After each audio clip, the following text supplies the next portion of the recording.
যার সন্তান হবে সন্তানের জন্য আর মা বাবার জন্য আমরা যারা আছি আমরা বরকতের দোয়া করব। আপনার ভাতিজা হইছে, ভাইয়ের জন্য দোয়া করবেন, ভাতিজার জন্য দোয়া করবেন। আপনারা নতুন একটা সন্তান দেখতে গেছেন অমুক এলাকায়, সেখানে যাওয়ার পর ওই সন্তানের মা বাবা আর সন্তানটার জন্য দোয়া করবেন। আবু দাউদের হাদিস 5106 নম্বর হাদিস। আয়েশা রাদিয়াল্লাহু তাআলা আনহার বর্ণনা, তিনি বলেন কানা রাসূলুল্লাহ সাল্লাল্লাহু আলাইহি ওয়াসাল্লাম ইউতা বিসসিবিয়ান ফায়াদউ লাহুম বিল বারাকাহ। রাসূলুল্লাহ সাল্লাল্লাহু আলাইহি সাল্লামের কাছে শিশুদেরকে আনা হতো, তিনি তাদের জন্য বরকতের দোয়া করতেন। নবীর কাছে শিশুদেরকে আনা হতো, তিনি তাদের জন্য বরকতের দোয়া করতেন। আমি আপনাদের সামনে সূরাতুন নাহলের একটি আয়াতে কারিমা তেলাওয়াত করেছি। আয়াতে আল্লাহ তাআলা পরিবার কিভাবে গঠন করা হয় এই সম্পর্কে আল্লাহ আলোচনা করেছেন।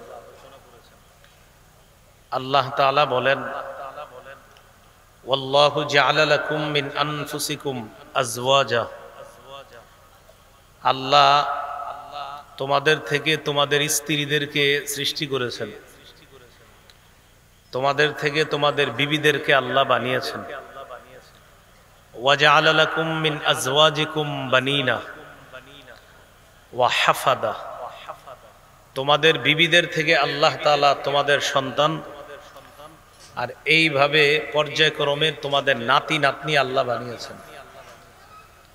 তো বাস্তবিক অর্থে এইভাবেই পরিবার গঠন হয়।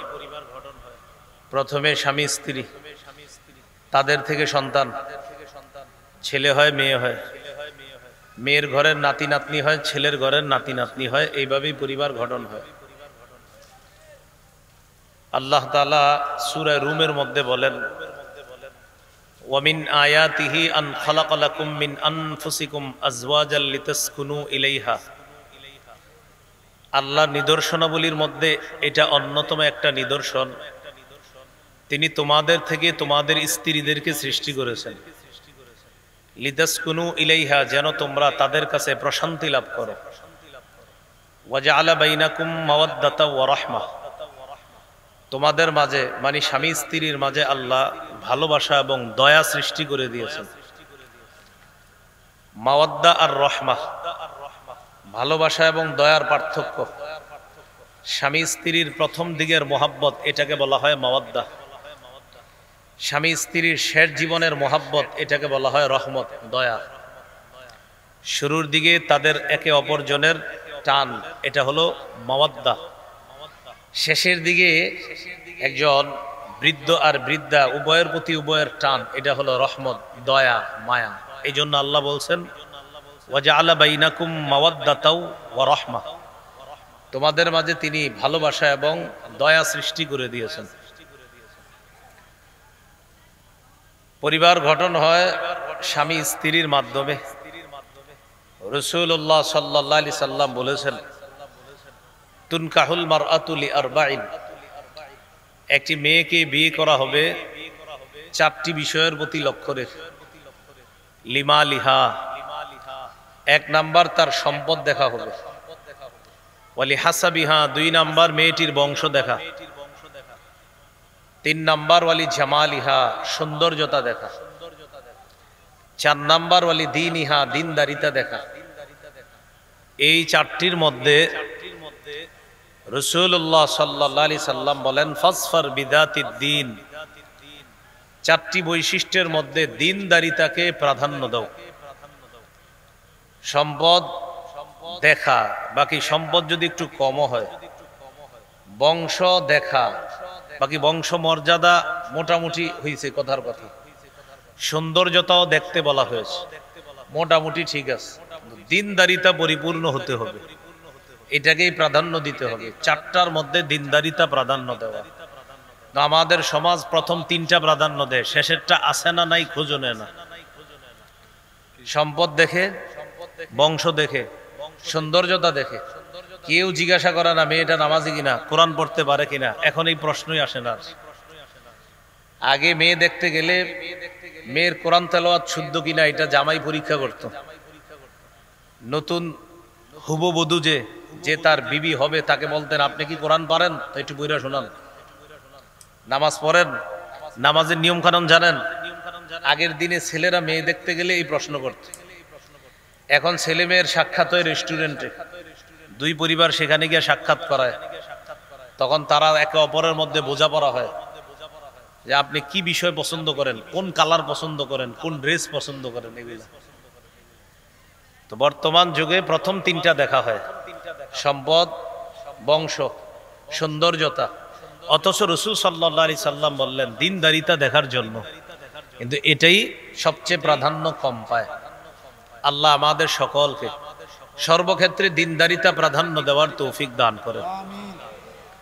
কন্যার বাবা যারা, তাদেরকে রাসূলুল্লাহ সাল্লাল্লাহু আলাইহি সাল্লাম বলেছেন, মান তারদাউনা দীনাহু ওয়া খুলুকাহু, যেই ছেলের মধ্যে দুইটা বিষয় তোমরা বেশি পাইবা, একটা হলো তার দিনদারিতা, আর একটা হলো তার চারিত্রিক বৈশিষ্ট্য যদি ভালো হয়, মেয়েকে তার কাছে বিয়ে দিয়ে দাও। কোন ছেলে যদি দিনদার হয়, কোন ছেলেদের যদি চারিত্রিক বৈশিষ্ট্য ভালো হয়, রাসূলুল্লাহ সাল্লাল্লাহু আলাইহি সাল্লাম বলেন তার কাছে তুমি তোমার কন্যাটা বিয়ে দিয়ে দাও। আমরা যারা অভিভাবক শ্রেণী আছে এবং এখানে যারা ইয়াং আছি, আমরা যুব সমাজ, আমাদের সকলকে এই বিষয়গুলা লক্ষ্য রাখা। পাত্র দিনদার পাত্রীর প্রতি লক্ষ্য রাখবে, পাত্রী দিনদার পাত্রের জন্য আল্লাহর কাছে দোয়া করবে। আল্লাহ তাআলা এইভাবে একজন দিনদার ছেলে মেয়ে উভয়ের মাধ্যমে একটা পারিবারিক জীবন যেন শুরু হয়, আল্লাহ এমন ব্যবস্থাই যেন করে দেয়। এইগুলো পরিবার নীতি সম্পর্কে প্রথম কথা। বিয়ে করে বিবি নিয়ে আসলেন, এখন আল্লাহর কাছে একটা সন্তান চাইতেছেন। রাসূলুল্লাহ সাল্লাল্লাহু আলাইহি সাল্লাম বলে দিয়েছেন যেই পদ্ধতিতে আল্লাহর কাছে সন্তান কামনা করা, সেই পদ্ধতি আল্লাহ রাসূল শিখিয়ে দিয়েছেন। বিসমিল্লাহি আল্লাহুম্মা জান্নিবনা শায়তান ওয়া জান্নিবিশ শায়তানা মা রাযাকতানা। আল্লাহ, আমি আমার স্ত্রী, আমরা দুইজন আপনার কাছে আপনার নামে, বিসমিল্লাহির রহমানির রহিম, আপনার নামে আমরা আপনার কাছে একজন সন্তান কামনা করতেছি। যেই সন্তানটা আমাদেরকে দান করবেন, এই সন্তান থেকে শয়তানকে দূরে রাখেন, সন্তানটাকে শয়তান থেকে আপনি হেফাজত করবেন। কেউ যদি এই দোয়া পড়ে, ফাইন কুদ্দিরা লাহু মা বাইনাহুমা, তাদের মধ্যে যদি আল্লাহ সন্তানের ফয়সালা করেন, ওই সন্তান দুনিয়াতে আসলে আল্লাহ তাআলা তাকে শয়তান থেকে হেফাজত করবে। সন্তান দুনিয়াতে আসে, আসার পর সন্তানের প্রথম অধিকার তার কানে আজান একামত দেওয়া, ছেলে হোক মেয়ে হোক, আজান দেওয়া, একামত দেওয়া। আমাদের সমাজে ছেলে হইলে খুশিতে আজান দেয়, প্রয়োজনে মুয়াজ্জিন সাহেবরে ভাড়া করে নিয়ে আসবে। মেয়ে হইলে আজান দূরের কথা, এটা জানাইতে চায় না আমার যে মেয়ে হইছে। সূরা নাহলের 58 নম্বর আয়াতে আল্লাহ বলেন, ওয়া ইযা বুশশিরা আহাদুহুম বিল উনসা যাল্লা ওয়াজহুহু মুসওয়াদ্দাও ওয়া হুয়া কাযীম। কিছু মানুষ আছে, তাদেরকে যখন কন্যা সন্তানের সুসংবাদ দেওয়া হয়, যাল্লা ওয়াজহুহু মুসওয়াদ্দা, চেহারাটা কালো হয়ে যায়, ওয়া হুয়া কাযীম, কপাল কুঁচকায়, কপালটা কুঁচকায় পুরা রাগান্বিত অবস্থায় থাকে, মেজাজ খারাপ।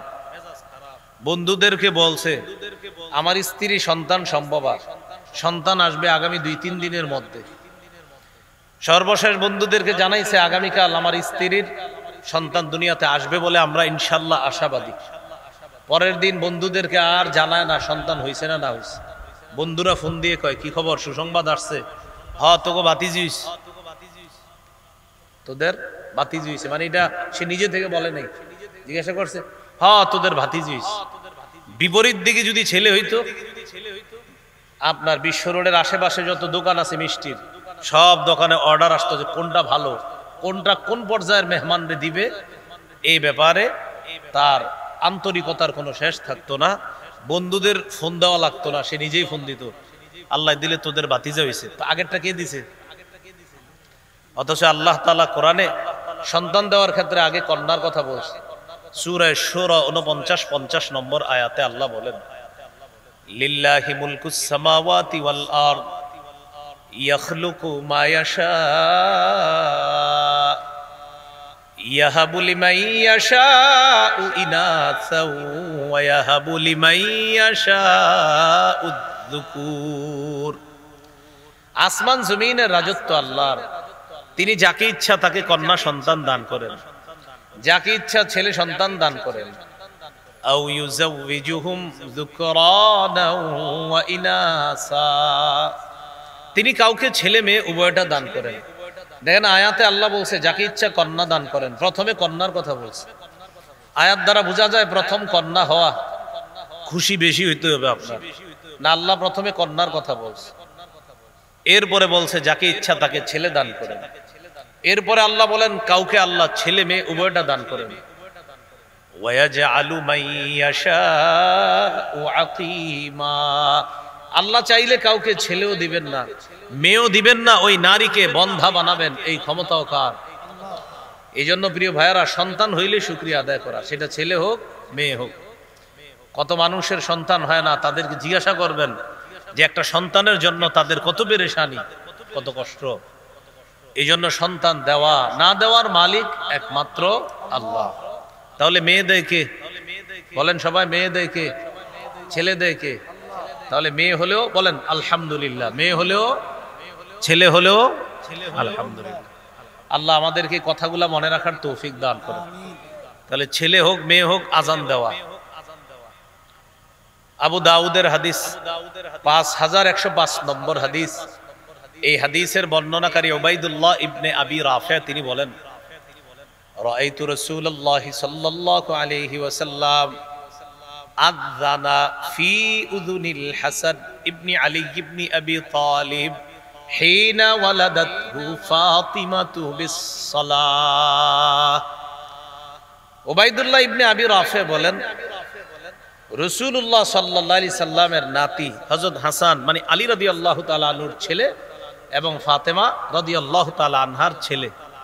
হযরত ফাতেমা যেদিন তার সন্তান হযরত হাসানকে প্রসব করলেন, উবাইদুল্লাহ ইবনে আবি রাফি বলেন, আমি নিজে শুনেছি আল্লাহ রাসূল সাল্লাল্লাহু আলাইহি সাল্লাম হাসানের কানে নামাজের যে আজান আমরা দেই, নবী তার নাতির কানে মুখ রাইখা ওই নামাজের আজানটা দিতে দেখছেন। তাহলে সন্তান আসার পর এক নম্বর করণীয় আজান দেওয়া, ছেলে হোক মেয়ে হোক। 2 নম্বর করণীয় তাহনিক করা, খেজুর চাবায়া, খেজুর চাবানো থুতু সন্তানের মুখে দেওয়া, আর ওই চিবানো খেজুরের সামান্য অংশ সন্তানের মুখের ভিতর তালুর উপরের অংশে সামান্য খেজুর লাগায়া দেওয়া।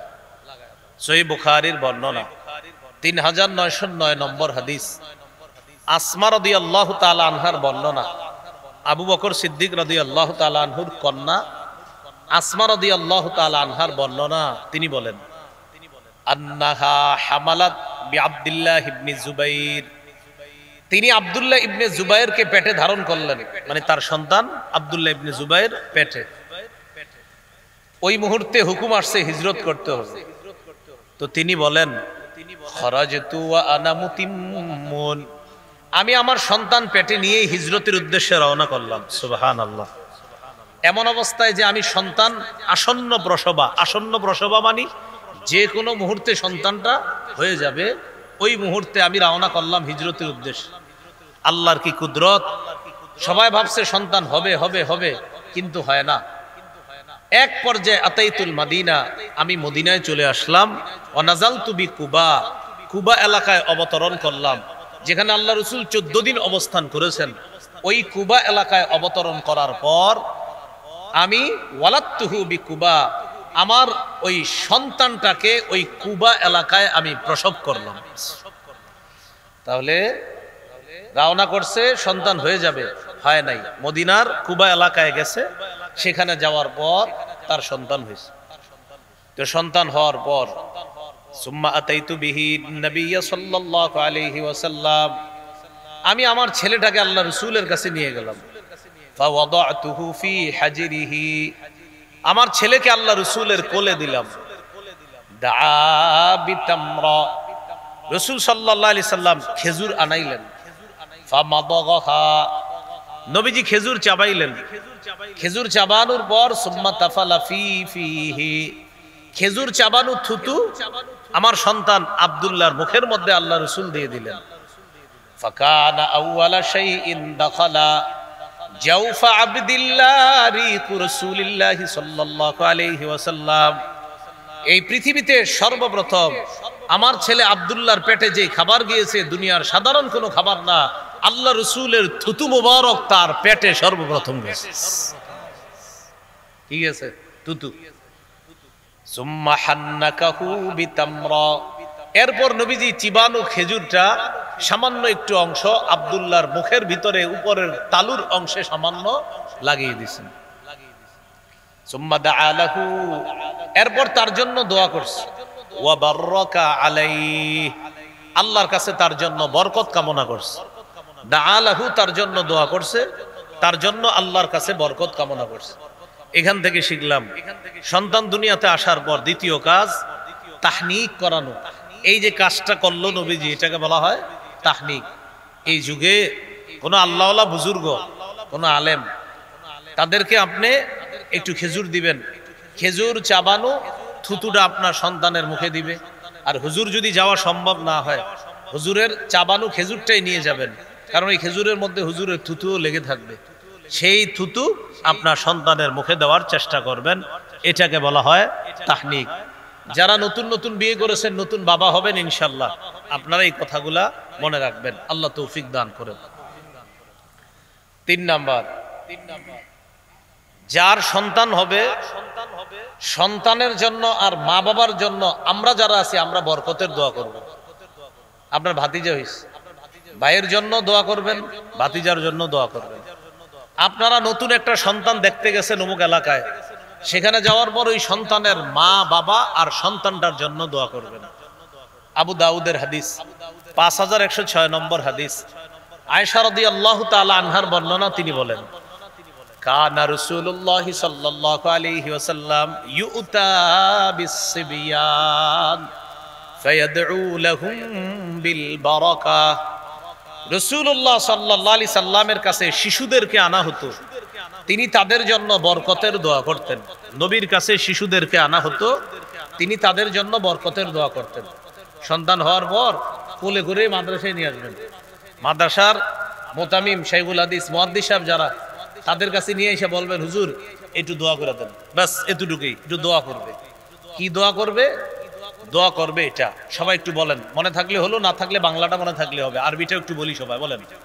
জাআলাহুল্লাহু, বলেন, মুবারাকান আলাইকা ওয়া আলা উম্মতি মুহাম্মদ সাল্লাল্লাহু আলাইহি ওয়াসাল্লাম।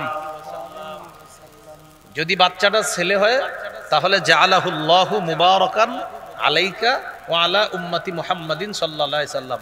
শিশু সন্তান যদি মেয়ে হয় তাহলে বলবেন জাআলাহাল্লাহু মুবারাকাতান আলাইক ওয়া আলা উম্মতি মুহাম্মাদিন সাল্লাল্লাহু আলাইহি সাল্লাম। এবার বাংলাটা বলেন, বলেন, আল্লাহ তাআলা এই শিশুকে তোমার জন্য এবং উম্মতে মুহাম্মদীর জন্য বরকত বানিয়ে দেন। সুবহানাল্লাহ। হ্যাঁ, তোমার জন্য আর উম্মতে মুহাম্মদ সাল্লাল্লাহু আলাইহি সাল্লাম, গোটা উম্মতে মুহাম্মদীর জন্য তোমার এই সন্তানকে যেন আল্লাহ বরকতের কারণ বানায়। এটা আমরা অন্যের সন্তানকে দেখা এই দোয়াটা করব তার জন্য আর তার বাবার জন্য, অথবা আলেমদের কাছে নিয়ে আইসা এই দোয়াগুলা তাদের কাছ থেকে আমরা নিয়ে নিব। আরো দোয়া করা যায়, যত বরকতের দোয়া আছে। এ হলো 3 নাম্বার। শিশু সন্তান হওয়ার পর 4 নাম্বার করণীয়, শিশুর কান্নাকে গুরুত্ব দেওয়া। এক রুমে বইরা ইচ্ছা মতো কান্দতেছে, আপনি বাবা এই পাশের রুমে বসে রয়েছেন, আর বাচ্চারা কান্না করলে মনে হয় যে মা ছাড়া আর কেউ নিবেই না, মানে বাবা আছে উনিও নিতে চায় না, অন্যরা নিতে চায় না। শিশু অনেক সময় কান্না যেন না করে, এটাও তার জন্য কষ্টের বিষয়। আর শিশু বেশি কাঁদলে তার মা অনেক কষ্ট পায়। আল্লাহ রাসূল সাল্লাল্লাহু আলাইহি সাল্লাম মাকে এই কষ্ট দেওয়া নিষেধ করছে। সহিহ বুখারীর বর্ণনা, 868 নম্বর হাদিস, 868 মানে 868। এই হাদিসের মধ্যে আসছে রাসূলুল্লাহ সাল্লাল্লাহু আলাইহি সাল্লাম বলেন, ইন্নী লাআকুমু ইলাস সালাহ ওয়া উরিদু আন উতাব্বিলা ফিহা, আমি নামাজে দাঁড়ানোর পর নিয়ত করি লম্বা কেরাত পড়ব, আমি নামাজে দাঁড়ানোর পর নিয়ত করি লম্বা কেরাত পড়ব। ফাসমাউ বুকা আস-সাবী, হঠাৎ যদি নামাজের মধ্যে কোনো শিশুর কান্নার আওয়াজ শুনি, ফাতাজাওয়াজু ফিহা মাশাক্কাতান বা কারাহিয়াতান আন আশুক্কা আলা উম্মিহি, আমি নামাজের মধ্যে লম্বা কেরাত পড়ার নিয়ত করি, কিন্তু যখন কোনো শিশুর কান্নার আওয়াজ শুনি কেরাতটা সংক্ষিপ্ত করে ফেলি এই আশঙ্কায় যে শিশুর মা কষ্ট পাবে। কারণ নবীজির পিছনে নারীরাও নামাজ পড়তেন একদম পিছনে, তো নবীজি চিন্তা করতেন যে কোনো শিশু কাঁদছে মানি তার মা হয়তো আমার পিছনে আছে নামাজের মধ্যে, এখন সে কান্না করা মানি তার মায়ের কষ্ট হবে। আমি নবী লম্বা কেরাত পড়ার নিয়ত করার পরেও মায়ের যেন কষ্ট না হয়, শিশুর যেন কষ্ট না হয়, ওই শিশুর অধিকার রক্ষা করতে গিয়ে আমি নবী লম্বা কেরাতের পরিবর্তে কেরাত সংক্ষেপ করে ফেলি। শিশুর কান্নাকে গুরুত্ব দেওয়া, ওর কান্নাটা গুরুত্ব দেওয়া, যে বেশি সময় কেন কান্দাছে ও তো বলতে পারে না আমি কেন কান্না করি, ওর একটা পোকা মাকড় কামড় দিছে বলতে পারতেছে না যে আমারে পোকা কামড় দিচ্ছে, এই জন্য ওর কান্নাকে গুরুত্ব দেওয়া। কোলে নেওয়ার পরেও যদি দেখেন কান্না করে বুঝতে হবে ওর অন্য কোনো সমস্যা হচ্ছে, সেটা আপনি চেক করতে হবে কি সমস্যা। এই হলো 4 নাম্বার। 5 নাম্বার গুরুত্বপূর্ণ কথা, আকিকা করা। কি করা? আকিকা করা। আকিকা করা, ইহুদিরা ছেলে হইলে শুধু আকিকা করত, মেয়ের আকিকা করত না ইহুদিরা। ক্বালা রাসূলুল্লাহ সাল্লাল্লাহু আলাইহি ওয়াসাল্লাম ইন্নাল ইয়াহুদা তাউক্কু আনিল গুলামি ওয়ালা তাউক্কু আনিল জারিয়া, ইহুদিরা শুধু ছেলের আকিকা করত, মেয়ের আকিকা করত না। ফাউক্কু আনিল গুলামি শাতাইন, নবীজি বলেন তোমরা ছেলের পক্ষ থেকে 2টি ছাগল আকিকা করবা। ওয়া আনিল জারিয়াতি শাতান, মেয়ের পক্ষ থেকে 1টি ছাগল আকিকা করবা। কারো যদি সামর্থ্য কম থাকে ছেলের পক্ষ থেকে 1টি ছাগল আকিকা করলেও হবে। আবার বলছি, ছেলের পক্ষ থেকে 2টি, মেয়ের পক্ষ থেকে 1টি। কারো সামর্থ্য একটু কম থাকলে ছেলের পক্ষ থেকেও 1টি ছাগল আকিকা করলেও হবে। কারণ আল্লাহ রাসূল সাল্লাল্লাহু আলাইহি সাল্লাম তার নাতি হযরত হাসানের পক্ষ থেকে 1টি ছাগল আকিকা করছে। তাহলে 1টি ছাগল আকিকারও দলিল আছে। ছেলে যদি আপনার সামর্থ্য একটু কম হয় ছেলের পক্ষ থেকে 1টি আকিকা করলে জায়েজ আছে। আকিকা 7ম দিনে করা উত্তম। নাসাইর হাদিস 4220 নম্বর হাদিস, এই হাদিসের মধ্যে আছে কুল্লু গুলামিন রাহিনুন বিআকিকাতিহি, প্রত্যেক নবজাতক তার আকিকার সাথে আবদ্ধ। তুযবাহু আনহু ইয়াউমা সাবিহি, 7ম দিনে তার পক্ষ থেকে প্রাণী জবাই করা হবে, মানে আকিকা করা হবে। ওয়া ইউহলাকু রাসুহু, 7ম দিনে তার মাথা মুন্ডন করা হবে। ওয়া ইউসাম্মা, 7ম দিনে তার নাম রাখা হবে। 7ম দিনে প্রাণী জবাই করা হবে, 7ম দিনে তার মাথার চুল মুন্ডন করা হবে, 7ম দিনে তার নাম রাখা হবে। চুল মুন্ডন করতে গিয়ে একটা কথা মনে রাখবেন, তিরমিজির 1519 নম্বর হাদিসের মধ্যে আছে হাসান রাদিয়াল্লাহু তাআলা আনহুর যেদিন আকিকা করলেন 7ম দিনে, ফাতেমা রাদিয়াল্লাহু তাআলা আনহাকে রাসূল সাল্লাল্লাহু আলাইহি সাল্লাম বললেন, ফাতেমা ইহলিকি রা'a, আপনি যদি পারেন রূপাটাই সদকা করে দিবেন। যদি বলেন না আমি রূপাটা দিব না, রূপার সমপরিমাণ টাকা দিব, তাহলে ওই সমপরিমাণ রূপার যত টাকা হবে ওই পরিমাণ টাকা আপনি সদকা করে দিবেন। কথাটা কি বুঝে আসছে সবার? চুল পরিমাণ রূপা অথবা ওই রূপা পরিমাণ টাকা সদকা করে দিবেন। এ হলো 5 নাম্বার, আকিকা করা। আর আকিকার দিন চুল মুন্ডন করা। আরেকটা কথা মাথায় রাখা, চুল মুন্ডন করার সময় কাজা করা যাবে না। একটু আগে বলেন কাজা, আমি বলতেছি কাজা কি, বলেন কাজা, সবাই বলেন কাজা। কফ জা আইন, এটাকে বলা হয় কি কাজা। রাহা রাসূলুল্লাহ সাল্লাল্লাহু আলাইহি ওয়াসাল্লাম আনিল কাজা, আল্লাহ নবী কাজা করতে নিষেধ করেছেন। ক্বালু আমাল কাজা, সবাই প্রশ্ন করলেন কাজা কি জিনিস? তখন জবাব দিলেন আইয়ুহলাকা মাকানুন ওয়া ইউতরাকা মাকান, মাথার কিছু অংশ মুন্ডন করা আর কিছু চুল রেখে দেওয়া, এটাকে বলে কাজা। এখন এটি শিশুদের না, বড়রাও এটা করে, কাজা করে। কিছু অংশ চুল রাখে আর কিছু অংশ কেমন জানি দেখবেন কামায়া ফেলে। হ্যাঁ, এটা রাসূল সাল্লাল্লাহু আলাইহি সাল্লাম নিষেধ করছে। কাজা করা নিষেধ, কিছু চুল রাখে আর কিছু ফালায়া দেয়, এটা করবেন না, পুরাটা ফালায়া দিবেন। ঠিক আছে তো? কিন্তু এখন শিশুরা করে না, এখন আমাদের দেশের বড় বড় শিশুরা এগুলা করে। চুল কিছু অংশ রাখে আর কিছু অংশ এরকম আপনার ফলায়া দেয়, কজা করে। আল্লাহ রাসূল সাল্লাল্লাহু আলাইহি ওয়াসাল্লাম এটা নিষেধ করেছেন। আল্লাহ আমাদেরকে হেফাজত করেন। তাহলে 5 নাম্বার কথাটা মনে রাখবো, সপ্তম দিনে আকিকা করা, চুল মুন্ডন করা, আর সপ্তম দিনে নাম রাখা, সুন্দর নাম রাখা, এগুলো 5 নাম্বার করণীয়। 6 নাম্বার, নাম তো রাখবেন, সুন্দর নাম রাখবেন, সুন্দর নাম রাখা। আব্দুল্লাহ ইবনে আব্বাস রাদিয়াল্লাহু তাআলা আনহুমার বর্ণনা, তিনি বলেন সাহাবায়ে কেরাম রাসূল সাল্লাল্লাহু আলাইহি সাল্লামকে জিজ্ঞাসা করলেন, কদ আলিমনা হাক্কাল ওয়ালিদি ফামা হাক্কুল ওয়ালাদি ইয়া রাসূলুল্লাহ। ইয়া রাসূলুল্লাহ, আমরা পিতামাতার হক জানি, কিন্তু ছেলেমেয়ের হক কি এটা একটু আমাদেরকে বলে দেন। ফাকালা রাসূলুল্লাহ সাল্লাল্লাহু আলাইহি ওয়াসাল্লাম আইয়ুহসিনা ইসমা ওয়া ইউহসিনা আদাবা।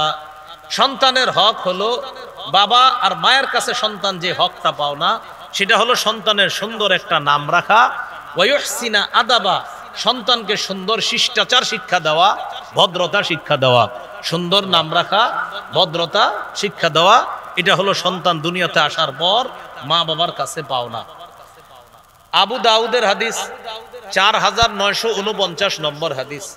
এই হাদিসের মধ্যে আছে রাসূলুল্লাহ সাল্লাল্লাহু আলাইহি ওয়াসাল্লাম বলেন, আহাব্বুল আসমাই ইলাল্লাহ আবদুল্লাহি ওয়া আবদুর রহমান। আল্লাহর কাছে সবচেয়ে পছন্দের নাম আব্দুল্লাহ, আব্দুর রহমান। সবচেয়ে পছন্দের নাম আব্দুল্লাহ, আব্দুর রহমান। এই জন্য যে কোনো নাম রাখলে আলেমদের সাথে একটু পরামর্শ করে নেবেন, যেন নামের অর্থ কোনো ভুল না হয়। এক ব্যক্তির নাম ছিল হাজনুন, বলেন কি নাম? হাজানুন, বলেন হাজনুন। হাজনুন অর্থ হলো দুঃখ। হাজনুন অর্থ কি? দুঃখ। এই নামটা কার ছিল? সাঈদ ইবনুল মুসাইয়্যিব রাহমাতুল্লাহি আলাইহি, অনেক বড় তাবী, অনেক বড় আলেম, অনেক বড় মুহাদ্দিস। তার দাদার নাম ছিল হাজনুন। মনে রাখবেন, হাদিস সহিহ বুখারী 6193 নম্বর হাদিস। সাঈদ ইবনুল মুসাইয়্যিব রাহমাতুল্লাহি আলাইহি বলেন, আমার দাদার নাম ছিল হাজনুন। হাজনুন মানে দুঃখ। আমার দাদা হাজনুন কাদিমা আলা রাসূলিল্লাহি সাল্লাল্লাহু আলাইহি ওয়াসাল্লাম, আমার দাদা নবীর কাছে গেলেন। নবীজি আমার দাদাকে জিজ্ঞাসা করলেন, মাসমুকা, তোমার নাম কি? আমার দাদা বললেন, আমার নাম হাজনুন, দুঃখ। নবীজি বললেন, তোমার নাম কি? তো বলতেছে হাজনুন, দুঃখ।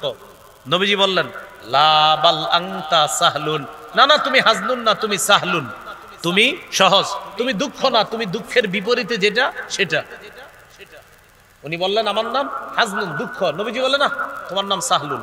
অর্থাৎ নবী চাইলেন নামটা পাল্টায়া সাহলুন রাখো। এখন তিনি জবাব দিলেন, মা আনা বিমুগাইয়িরিন ইসমান সাম্মানিহি আবি।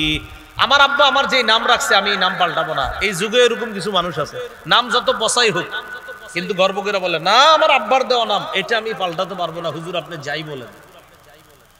আল্লাহ রাসূল সাল্লাল্লাহু আলাইহি সাল্লাম বলছে, হাজনুন নামটা পাল্টাও, সাহলুন রাখো। উনি বললেন, আমার আব্বা নাম রাখছে, আমি এটা পাল্টাবো না।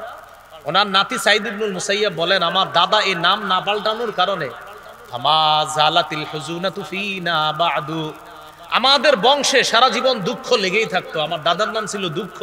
নবী বলছেন, নামটা পাল্টাও। নামের কি প্রভাব যে আমাদের প্রজন্মের পর প্রজন্ম এই দুঃখ দুর্দশা সয়ে গেছে। ওই যে দাদা দুঃখ নামটা পাল্টায় নাই, এই দাদার নবীর কথা না শোনার কারণে আমগো প্রজন্মের পর প্রজন্ম আমরা এই দুঃখ দুর্দশার মধ্যে দিয়ে গেছি। এই জন্য নামেরও প্রভাব আছে। আন্দাজি খালি নাম রাখেন না, নাম রাখছে দুঃখ। নবীজি বলছিল পাল্টাও, পাল্টায় না। তার নাতি সাঈদ ইবনুল মুসাইয়্যিব অনেক বড় তাবী, তিনি বলেন যে আমাদের পরিবারে সব সময় দুঃখ লেগে থাকতো। ওই যে নবীজি বলছেন নামটা পাল্টাও, পাল্টায় না। এখান থেকে বোঝা গেল সুন্দর নাম রাখা, আলেমদের সাথে পরামর্শ করে নাম রাখা, এলো 6 নাম্বার। তাহলে 5 নাম্বার আকিকা করা, 6 নাম্বার সুন্দর নাম রাখা। 7 নাম্বার পারলে উপনাম রাখা। উপনাম কারে কয়? আবুল কাসেম, এটাকে উপনাম বলে। হ্যাঁ, আবু উমায়ের, এটাকে উপনাম বলে। মাঝে মাঝে সন্তানদেরকে উপনামে ডাকা, এটাও রাসূল সাল্লাল্লাহু আলাইহি সাল্লামের সুন্নাহ। আবু দাউদের হাদিসের মধ্যে আসছে 1109 নম্বর হাদিস। এই হাদিসের বর্ণনাকারী আনাস রাদিয়াল্লাহু তাআলা তিনি বলেন, রাসূলুল্লাহ সাল্লাল্লাহু আলাইহি সাল্লাম আমাদের ঘরে প্রায় সময় আসতেন। আমার ভাইয়ের নাম ছিল, ভাইয়ের উপনাম ছিল আবু উমায়ের।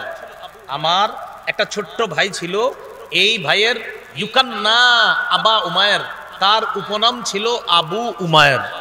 নবীজি আমাদের বাসায় আসতেন, তো আমার ছোট ভাইয়ের কানালাহু নগর, তার ছোট্ট একটা পাখি ছিল। আছে না বাচ্চারা অনেক সময় পাখি এরকম আদর করে, তো ছোট্ট একটা পাখি ছিল। ইতিমধ্যে তার পাখিটা মারা গেছে। পাখি মারা যাওয়ার কারণে সে খুব ব্যথিত হয়েছে। রাসূল সাল্লাল্লাহু আলাইহি সাল্লাম আমাদের বাসায় আসলেন। আসার পর রাআহু হাযিনা, আমার ছোট ভাই আবু উমায়েরকে দেখলেন খুব ব্যথিত। রাসূল সাল্লাল্লাহু আলাইহি সাল্লাম বললেন, কি ব্যাপার, কি হয়েছে তার? তো বলতেছে, হুজুর মাতালাহু নগর, তার ছোট্ট একটা পাখি ছিল, ওই পাখিটা মারা গেছে। তো নবীজি সাল্লাল্লাহু আলাইহি সাল্লাম তাকে হাসানোর জন্য বললেন, ইয়া আবা উমাইর মা ফাআলান নুগাইর। মিলে বলছে, ইয়া আবা উমাইর মা ফাআলান নুগাইর, ও আবু উমাইর তোমার ছোট্ট পাখির হলোটা কি, সে করলোটা কি? এটা বইলা তাকে হাসাইতে চাইলেন। তার ব্যথিত হৃদয়টাকে আল্লাহ রাসূল একটু হাসানোর জন্য চেষ্টা করলেন। তো নবীজি মিলায়া বললেন, ইয়া আবা উমাইর মা ফাআলান নুগাইর, ও ছোট্ট আবু উমাইর তোমার ছোট্ট পাখিটার হলো কি, সে কি করলো? যাই হোক, এখান থেকে বোঝানোর উদ্দেশ্য শিশুদের নাম উপনাম রাখা আর ওই উপনামে মাঝে মাঝে ডাকা। যেমন আল্লাহ রাসূল সাল্লাল্লাহু আলাইহি সাল্লাম একটা শিশুকে তার উপনাম বলে ডেকে তাকে সান্ত্বনা দেওয়ার চেষ্টা করছে, এটাকে বলে উপনাম। আবুল কাসেম, আবু উমায়ের, এরকম আর কি, এগুলাকে বলে উপনাম। 8 নাম্বার, একজন শিশু দুনিয়াতে আসার পর তার 8 নাম্বার অধিকার, এই শিশু পড়ে গেলে, বারবার পড়ে গেলে তাকে উঠানোর চেষ্টা করা। অনেক সময় শিশুরা হাঁটতে গিয়ে বারবার পড়ে না, এই বেশি যেন না পড়ে। মনে রাখবেন, শিশু বেশি পড়লে ওর অধিকার নষ্ট করা হয় না। আপনি ওই দেয়ালের ওখান থেকে ছেড়ে দিলেন, আব্বু আসো আসো আসো আসো, আসার সময় 100 বার পড়তেছে না। হাঁটা শেখানোর সময় আপনার পড়ুক, 2-1 বার পড়ুক, কিন্তু বেশি পড়তে পড়তে যে ব্যথা পাবে, শিশুর অধিকার নষ্ট করা হবে। বেশি ব্যথা দেওয়া যাবে না, ওর অধিকার নষ্ট না হয়, কথাটা মনে রাখতে হবে। রাসূল সাল্লাল্লাহু আলাইহি সাল্লাম খুতবা দিতেছে মসজিদের মধ্যে, হাসান হুসাইন মসজিদে ঢুকছে, ভাষণ দিতেছে। চিন্তা করেন, জুমার খুতবা, হাসান হুসাইন মসজিদে ঢুকছে। দুজন সূত্র মানুষ, ইয়াসুরানে ওয়া ইয়াকুমান, দুজন খালি পড়ে যায় আর দাঁড়ায়, পড়ে যায় আর দাঁড়ায়।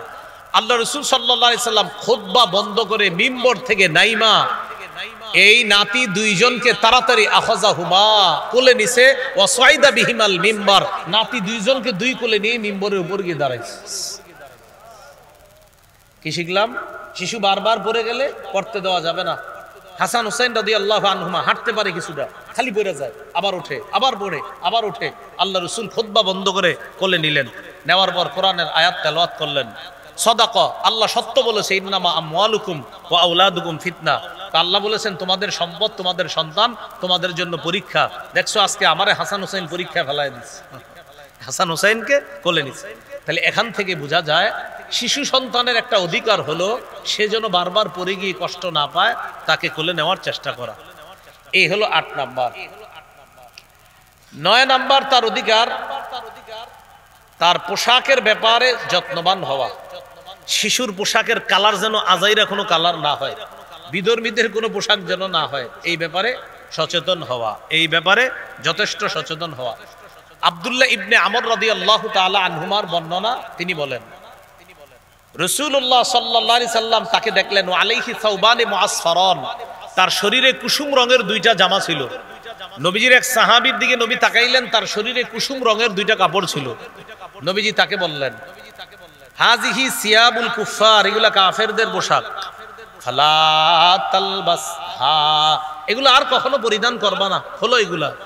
তাহলে শিশুর পোশাকটা যেন সুন্দর হয়, এই ব্যাপারে গুরুত্ব দেওয়া। 10 নাম্বার, শিশুকে এমন পোশাকে ছোটবেলা থেকে অভ্যস্ত করা যেন ওর বুঝজ্ঞান হওয়ার সাথে সাথে ও বুঝে সতর ঢাকা ফরজ। আবার বলছি, শিশুকে এমন পোশাকে অভ্যস্ত করা, বুঝজ্ঞান হওয়ার আগে থেকেই যেন বুঝে ফেলতে পারে যে এই আমার কিন্তু সতর ঢাকতে হবে, সতর ঢাকা ফরজ। যখন ফরজ বিধান ওর উপরে আসবে, এর আগে থেকেই যেন বুঝে যে সতর ঢাকা ফরজ, এমন পোশাকে অভ্যস্ত করা। সূরা আরাফের 26 নম্বর আয়াতে আল্লাহ বলেন, ইয়া বানি আদামা কদ আনজালনা আলাইকুম লিবাসান ইউয়ারি সাওআতিকুম ওয়ারিশা। হে আদম সন্তান, আমি তোমাদেরকে পোশাক দিলাম, এমন পোশাক তোমাদের জন্য অবতীর্ণ করলাম, নাজিল করলাম। ইউয়ারি সাওআতিকুম, যেই পোশাক তোমাদের লজ্জাস্থান ঢেকে রাখবে, ওয়ারিশা, যেই পোশাক তোমাদের সৌন্দর্যতার কারণ। তাহলে এমন পোশাকে অভ্যস্ত করা, যেই পোশাক শিশু বড় হওয়ার পরেই বুঝতে পারবে যে আমার জন্য সতর ঢাকা ফরজ। বিশেষ করে মেয়েদেরকে এমন পোশাক পরাবেন বুঝ জ্ঞান হওয়ার পরে যেন বুঝতে পারে যে আমি একজন মেয়ে, আমি মেয়ে হিসাবে আমার কিছু আলাদা পোশাক আছে, এটা যেন মেয়ে বুঝতে পারে। না, আমরা আমাদের মেয়েদেরকে এমন পোশাক ছোটবেলায় পড়াই, এই মেয়েটা একটু বড় হওয়ার পরে বাবা মাকে বলে ওই প্যান্ট পরবে, জিন্সের প্যান্ট পরবে, শার্ট পরবে, কারণ ছোটবেলা মায়া কইরা প্যান্ট শার্ট পরাইছে, মায়া কইরা প্যান্ট শার্ট পরাইছে। কই ছোট মানুষ পড়ুক, একটু বড় হয়েছে, বাবা মার সাথে মার্কেটে গেছে, এখনো বলে প্যান্ট কিনবে, শার্ট কিনবে, এখনো বালেগা হয় নাই। আস্তে আস্তে সে যখন বড় হইলো এখন সে প্যান্ট শার্ট পরে। ওই যে ছোটবেলা থেকে আপনি অভ্যস্ত করাইছেন, মায়া করে প্যান্ট শার্ট পরাইছেন। এই হলো 10 নাম্বার, এমন পোশাকে অভ্যস্ত করা যেই পোশাক সতর ডেকে রাখে, যেই পোশাক সৌন্দর্যতার কারণ। আল্লাহ আমাদেরকে এই জাতীয় পোশাকের ব্যাপারে গুরুত্বশীল হওয়ার তৌফিক দান করেন। 11 নাম্বার, শিশুকে সাদা পোশাকে অভ্যস্ত করার চেষ্টা করা। কি পোশাকে ভাই? সাদা পোশাকে অভ্যস্ত করার চেষ্টা করা। আবু দাউদের হাদিস, 4061 নম্বর হাদিস।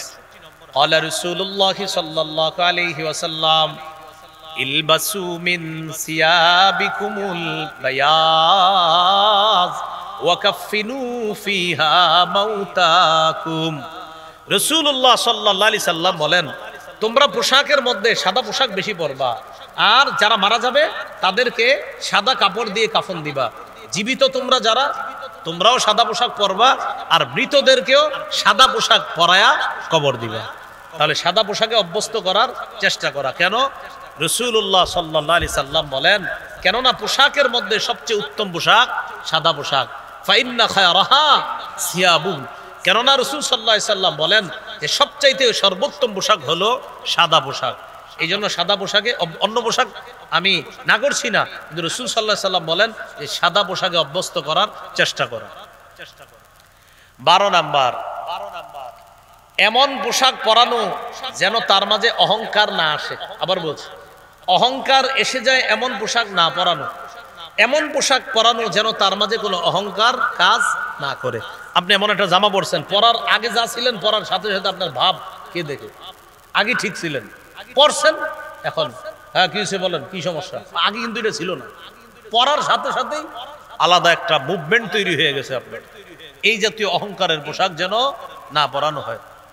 রাসূলুল্লাহ সাল্লাল্লাহু আলাইহি সাল্লাম বলেন, কুলু ওয়াশরাবু, তোমরা খাও পান করো। কি বলে দেখেন? কুলু ওয়াশরাবু, তোমরা খাও, তোমরা পান করো। ওয়া তাসাদ্দাকু, তোমরা দান খয়রাত করো। এরপরে কি বলে দেখেন? ওয়ালবাসু মা লাম ইউখালিতুহু ইসরাফুন আও মাখিলা, তোমরা ওই পোশাক পরো যেই পোশাকে অপচয় হয় না আর অহংকার আসে না। তোমরা এমন পোশাক পরবা যেই পোশাক অপচয়ের পোশাক না, আর যেই পোশাকের মধ্যে অহংকার প্রকাশ পায় না, এমন পোশাক পরবা। তাহলে কি শিখলাম ভাই? এমন পোশাক পরিধান করা যেটার মধ্যে কোনো অপচয় হয় নাই, এমন পোশাক পরিধান করা যেটার মধ্যে অহংকারের কোনো ভাব আসে না। আল্লাহ কথাগুলো মনে রাখার তৌফিক দান করেন। তাহলে 11 নাম্বার গেল সাদা পোশাকে অভ্যস্ত করা। 12 নাম্বার, অহংকারী পোশাক থেকে সন্তানকে দূরে রাখা। 13 নাম্বার, সন্তানকে ছোট থেকে বড় সব বিষয় শিখিয়ে দেওয়া, এমনকি জুতা পরিধান করাটাও শিখিয়ে দেওয়া। কি পরিধান করা বলেন তো? ক্বালা রাসূলুল্লাহ সাল্লাল্লাহু আলাইহি ওয়াসাল্লাম, লা তামশি ফি নালিন ওয়াহিদ। রাসূলুল্লাহ সাল্লাল্লাহু আলাইহি সাল্লাম বলেন, এক জুতায় হাঁটবা না। লা তামশি ফি নালিন ওয়াহিদ, এক জুতায় হাঁটবা না। এক জুতা পরছেন, আরেক পায়ে জুতা নাই, এটা নিষেধ। তো বাচ্চারা দেখবেন বুঝে না, একটা পরে আরেক পায়ে জুতা নাই। এই ছোটবেলা থেকে ওরা শিখাইবেন, প্রয়োজনে 2 পা খালি থাকবে, কিন্তু এক পায়ে জুতা পরলে বাবা বাবা পরো, মা মা পরো, আরেকটা জুতা পরো, এইভাবে শিখাবেন ছোটবেলা থেকে। রাসূল সাল্লাল্লাহু আলাইহি সাল্লাম বলছেন, এক পায়ে জুতা পইরা হাঁটবা না। ওয়ালা তাকুল বিশমালিকা, বাম হাতে খাইবা না। ওয়ালা তাশতামিলিস সাম্মা, এক পোশাকে পুরো শরীর ঢাকবা না। আপনি এক পোশাকে পুরো শরীর ঢাকছেন, ভিতরে কিচ্ছু নেই, এরকম নবীজি নিষেধ করছে।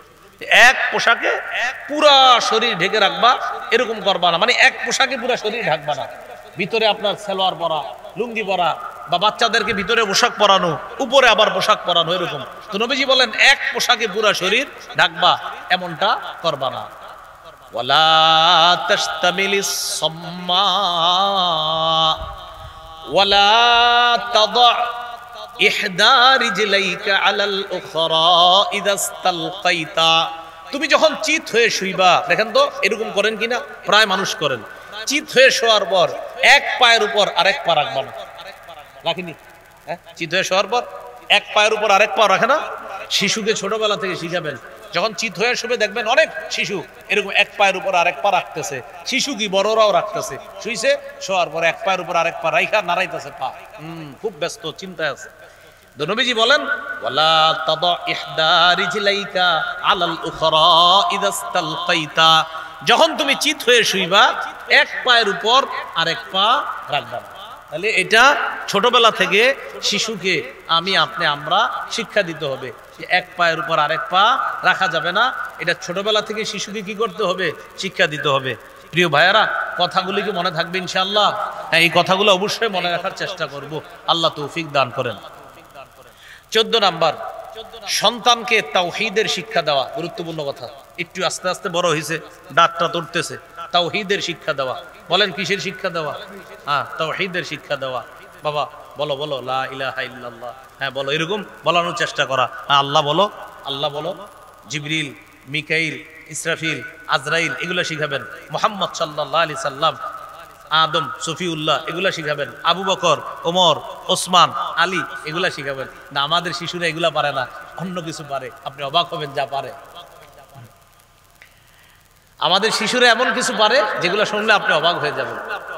শিশু আপনাকে বলবে, ও ওই কার্টুনটা, না না না না ওই কার্টুন না, এটা হলো মিনা কার্টুন, সেই কার্টুন, এবার বলবে। কার্টুনের নাম বাচ্চা একের পর এক বলে দিবে, মানে কার্টুনেরও নাম আছে, এটা এই কার্টুন না, এটা ওই কার্টুন, এটা ওই কার্টুন। ও আপনাকে একের পর এক নাম বলে, শুধু আওয়াজটা শুনে বলে দিবে এটা কোন কার্টুন। ছোটবেলা থেকে সন্তানকে তাওহীদের শিক্ষা দেওয়া। তিরমিজির হাদিস 2516 নম্বর হাদিস, রাসূলুল্লাহ সাল্লাল্লাহু আলাইহি সাল্লাম আব্দুল্লাহ ইবনে আব্বাস রাদিয়াল্লাহু তাআলা আনহুমাকে বলেন, ইয়া গুলাম উআল্লিমকা কালিমাত, এ বালক আমি তোমাকে কিছু কথা শিখিয়ে দিব, তুমি মন দিয়ে শোনো। ইহফাজিল্লাহ ইয়াহফাজকা, তুমি আল্লাহর বিধিবিধানগুলা রক্ষা করবা, আল্লাহ তোমাকে রক্ষা করবে। সুবহানাল্লাহ, সুবহানাল্লাহ। ইহফাজিল্লাহ তাজিদহু তুজাহাক, তুমি সদা সর্বদা আল্লাহকে স্মরণে রাখবা, বিপদে আপদে আল্লাহ তোমাকে হেফাজত করবে। এরপরে কি শিখাইতে দিবেন? ওয়ালাম আন্নাল উম্মাতা লাউ ইজতামাত আলা আইয়ানফাউকা বিশাইইন লাম ইয়ানফাউকা ইল্লা বিশাইইন ক্বাদ কাতাবাহুল্লাহু লাকা। শোনো, সারা পৃথিবীর সবাই যদি একত্রিত হয় তোমাকে উপকার করার জন্য, সারা পৃথিবীর মানুষ তোমার ততটুকু উপকার করতে পারবে যতটুকু আল্লাহ লিখে রাখছে। এই বিশ্বাস ছোটবেলা থেকে শিক্ষা দিতে হবে। তোমাকে আল্লাহ যতটুকু দিবে ততটুকুই মানুষ তোমার উপকার করতে পারবে। ওয়ালাউ ইজতামাউ আলা আইয়াদুররুকা বিশাইইন লাম ইয়াদুররুকা ইল্লা বিশাইইন ক্বাদ কাতাবাহুল্লাহু আলাইক। সারা পৃথিবীর সবাই যদি তোমার ক্ষতি করার চেষ্টা করে ততটুকু ক্ষতি করতে পারবে যতটুকু আল্লাহ লিখে রাখছে, এর চাইতে বেশি ক্ষতি করতে পারবে না। কি শিখলাম বলেন তো? সারা দুনিয়ার মানুষ আমার কতটুকু উপকার করতে পারবে যতটুকু কে লিখে রাখছে। সারা দুনিয়ার মানুষ মিলেও আমার ততটুকু ক্ষতি করতে পারবে যতটুকু কোথায় লেখা আছে? আল্লাহর কাছে। এই শিক্ষা ছোটবেলা থেকে সন্তানকে দেওয়া, তাওহীদের শিক্ষা দেওয়া যে আল্লাহ ছাড়া তোমার কোনো উপায় নাই, আল্লাহই তোমার সবকিছু, সদা সর্বদা বিপদে আপদে আল্লাহকে স্মরণ করতে হবে। আল্লাহই তোমার আপন, আল্লাহই তোমার খালেক, আল্লাহ তোমার রব, আল্লাহ তোমার সব, আল্লাহ তোমার সব কিছু করবে। এই শিক্ষা শৈশব থেকে সন্তানকে দেওয়া। এই হলো 14 নাম্বার। 15 নাম্বার, সন্তানকে ঈমানি তরবিয়ত দেওয়া। কি বললাম ভাই? এটা গুরুত্বপূর্ণ। ঈমানি তরবিয়তের মধ্যে শ্রেষ্ঠ তরবিয়ত নামাজের তরবিয়ত। বলি একটু সবাই, ঈমানি তরবিয়তের মধ্যে শ্রেষ্ঠ তরবিয়ত কিসের তরবিয়ত? হ্যাঁ, নামাজের তরবিয়ত, এটা শ্রেষ্ঠ তরবিয়ত। ক্বালা রাসূলুল্লাহ সাল্লাল্লাহু আলাইহি ওয়াসাল্লাম মুরু আওলাদাকুম বিস-সালাহ ওয়া হুম আবনাউ 7 সিনিনা তোমাদের সন্তানের বয়স যখন 7 বছর তখন তাদেরকে তোমরা নামাজের হুকুম করো। ওয়াদরিবুহুম আলাইহা ওয়া হুম আবনাউ 10 সিনিনা, তাদের বয়স যখন 10 বছর হয় প্রয়োজনে তাদেরকে মৃত্যু আঘাত করো নামাজ পড়ার জন্য। 7 বছরে হুকুম করবা, 10 বছরে প্রয়োজনে মৃদু আঘাত করবা। তাহলে ইমানি তরবিয়তের মধ্যে শ্রেষ্ঠ একটা তরবিয়ত নামাজের তরবিয়ত, নামাজ শিক্ষা দেওয়া। 7 বছর বয়স থেকেই ওরে চেষ্টা করবেন, হাত ধরে ধরে মসজিদে নিয়ে যাওয়ার চেষ্টা করবেন। 7 বছরের আগে থেকে নিয়ে যাওয়ার চেষ্টা করেন, হাত ধরে ধরে মসজিদের কোনায় নিয়ে দাঁড় করায় রাখেন। আপনি একদম কর্নারে দাঁড়ান, বাচ্চাটা জানালার পাশে আপনি দাঁড় করায় রাখেন। প্রয়োজনে ওরে এমন ভাবে দাঁড় করান সেখানে নিয়ে যাওয়ার আগে দুষ্টামি যেন না করে, প্রস্রাব পায়খানা করায়া এরপর আপনি মসজিদে নিয়ে যান। যদি ওর কোনো অভ্যাস না থাকে যে কোনো সময় প্রস্রাব করতে পারে সেটা ভিন্ন কথা। যদি এমন হয় না ও এখন মোটামুটি ভাবে শক্ত, তাহলে তাকে মসজিদে নিয়ে যাওয়ার চেষ্টা করেন। আল্লাহ তৌফিক দান করেন। নামাজ সর্বাধিক গুরুত্ব দেওয়া। একটা কথা আমরা সবাই মনে রাখবো, আমাদের জীবনে একটা বিষয় আমরা সবচেয়ে গুরুত্ব দিব, সেটা হলো নামাজ পড়া। আমাদের জীবনে যত ব্যস্ততা থাক, হাজারো ব্যস্ততার মাঝে কখনো যেন আমার নামাজ ছুটে না যায়। মানুষ কি আজীব উপমা দেয়, আজীব ওজোর পেশ করে, নামাজ পড়ছেননি, মাহফিলের ব্যস্ততার কারণে পড়তে পারিনি। কিসের ব্যস্ততা? কি পড়তে পারিনি? কথার কথা বললাম, নামাজ পড়তে পারিনি, কি ব্যস্ততা? এই নামাজ পড়ছো যুবক, হুজুর বক্তাদেরকে রিসিভ করতে করতে আমি শেষ, এখনো সুযোগই পাইনি। আপনার কি কইছে এত রিসিভ করতে? হ্যাঁ, আপনি সুযোগ পান না এখনো নামাজ পড়া? আপনাকে কে বললো এত বক্তা রিসিভ করতে? আপনি নামাজের সুযোগ পান নাই? কে বলছে আপনাকে এই মাহফিল করতে? যে মাহফিল করতে গিয়ে আপনি নামাজের সুযোগ পাচ্ছেন না? মনে রাখবেন, এই একটা কথা লিখে পকেটে রাখবেন, আমার জীবনের হাজারো ব্যস্ততার মাঝে আমার রবকে যেন আমি ভুলে না যাই। কথা মনে রাখবেন। এই জন্য আল্লাহ তাআলা বলেন, ইয়া আইয়ুহাল্লাযীনা আমানু লা তুলহিকুম আমওয়ালুকুম ওয়ালা আওলাদুকুম আন যিকরিল্লাহ। হে ঈমানদারগণ, তোমাদের সম্পদ, তোমাদের সন্তান, তোমাদেরকে যেন আল্লাহর জিকির থেকে গাফেল না করে। সাধারণত মানুষ দুই কারণে নামাজ থেকে অলসতা করে: সম্পদের মায়া, সন্তানের মায়া। সন্তানের মায়া, সম্পদের মায়া, এই দুই মায়া মানুষ আল্লাহ থেকে দূরে সরে যায়। সন্তানরে মায়া করতে গিয়ে আল্লাহ ভুলে যায়, সম্পদকে মায়া করতে গিয়ে আল্লাহ ভুলে যায়। ভাই নামাজ পড়বেন না, এই তো আরেকটু কাজ বাকি আছে। আরে ভাই নামাজ পড়বেন না, এই তো আরেকটু কাজ বাকি আছে। করতে করতে আসরের সময় শেষ, সূর্য হলুদ হয়ে গেছে, তার এখনো কাজ শেষ হয় না। সম্পদের মায়া রবকে ভুলে গেছে। এই জন্য আল্লাহ তাআলা বললেন, তোমার সম্পদ, তোমার সন্তান তোমাকে যেন আল্লাহর স্মরণ থেকে বিমুখ না করে।